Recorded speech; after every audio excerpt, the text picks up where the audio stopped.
پنجاب، خیبر پختونخوا اور بالائی سندھ میں دھند کے ڈیرے حد نگاہ انتہائی کم، موٹر وے کے کئی سیکشنز بند، M1 پشاور سے رشکئی، M2 لاہور سے کوٹ مومن تک اور موٹر وے M3 پر فیض پور سے جڑانوالا تک بند، M5 پر ملتان سے روہڑی اور لاہور سیالکوٹ موٹر وے، M11 پر ٹریفک معطل، قومی شاہراہوں پر بھی ٹریفک سست روی کا شکار۔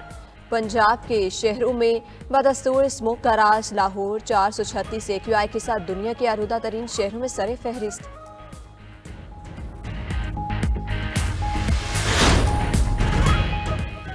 ملک بھر میں موسم کروٹ لینے کو تیار، محکمہ موسمیات کی پہاڑی علاقوں پر برف باری کی پیش گوئی، پنجاب کے بیشتر اضلاع میں بارش کی نوید بھی سنا دی۔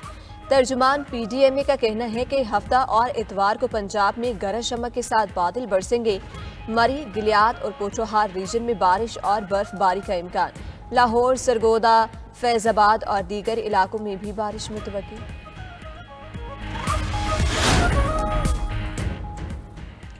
سعودی عرب میں آسمان سے روئی کے گالوں کی برسات، تبوک، حائل اور قصیم میں برف باری، درجہ حرارت -4 ڈگری سینٹی گریڈ تک گر گیا۔ حائل کے علاقے میں 80 سال بعد برف باری ہوئی، موسم مزید سرد ہو گیا، دبئی میں گرج چمک کے ساتھ شدید بارشیں اور یالہ باری، گلوبل ولیج سمیت کئی پارکس بند، دبئی اور ابوظہبی میں شدید موسم کی وارننگ جاری، دونوں ریاستوں میں ورک فرام ہوم کی ہدایت، پرائیویٹ سیکٹر کو بھی ریموٹ ورک کی تلقین، دبئی انٹرنیشنل ایئرپورٹ پر کچھ پروازیں منسوخ، دوحہ میں موسلادھار بارش کے باعث فیفا کپ کی تیسری پوزیشن کا میچ منسوخ۔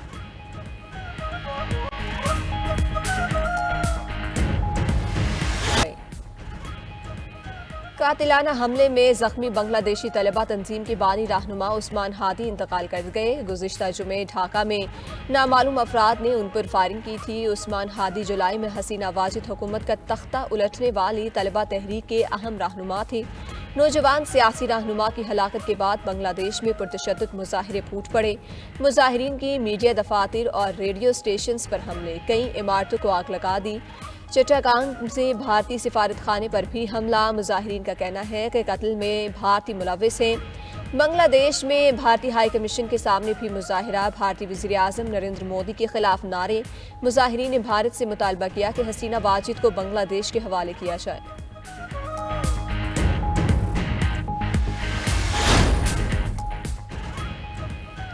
آسٹریلوی شہر سڈنی میں ایک اور حملے کی سازش ناکام، قانون نافذ کرنے والے اداروں کا آپریشن، پولیس نے 6 افراد کو حراست میں لے لیا۔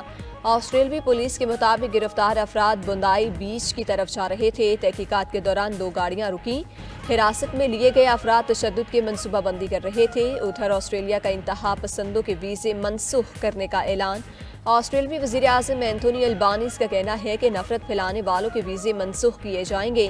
یہ واضح ہے کہ ہمیں اس لعنت کا مقابلہ کرنے کے لیے اور بھی بہت کچھ کرنے کی ضرورت ہے۔ اٹارنی جنرل اور وزیر داخلہ ایسی اصلاحات پر کام شروع کریں گے۔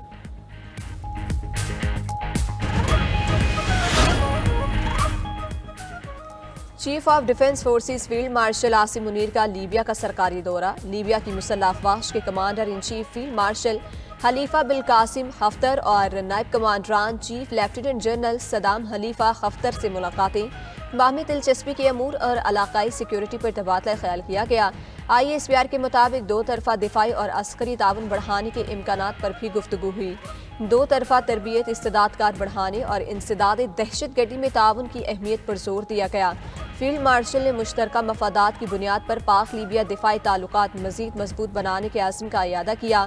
لیبین کمانڈران چیف کی پاکستان مسلح افواج کی پیشہ ورانہ مہارت کی تعریف، پاک لیبیا دفاعی تعاون کو مزید وسعت دینے کی خواہش کا اظہار کیا۔ فیلڈ مارشل عاصم منیر کا لیبین افواج کے دستے نے گارڈ آف آنر پیش کیا۔